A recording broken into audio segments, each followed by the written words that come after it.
5 గంటలలోపు శాసనమండలి ప్రధాన కార్యదర్శికి అందజేయవలసి ఉంటుంది. ఇప్పుడు ప్రధాన కార్యదర్శి సభ్యుల పేర్లను ప్రమాణ స్వీకారం చేయడానికి పిలుస్తారు.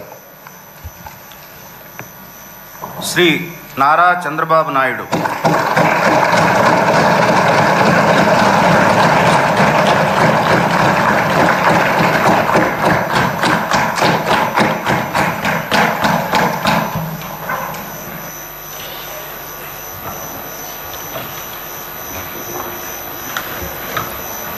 నారా చంద్రబాబు నాయుడు అనే నేను శాసనసభ సభ్యునిగా ఎన్నిక అయినందున శాసనం ద్వారా నిర్మితమైన భారత రాజ్యాంగం పట్ల నిజమైన విశ్వాసం, విధేయత చూపుతానని, భారతదేశ సార్వభౌమాధికారాన్ని, సమగ్రతను కాపాడుతానని, నేను స్వీకరించబోయే కర్తవ్యాన్ని శ్రద్ధాశక్తులతో నిర్వహిస్తానని దైవ సాక్షిగా ప్రమాణం చేస్తున్నాను.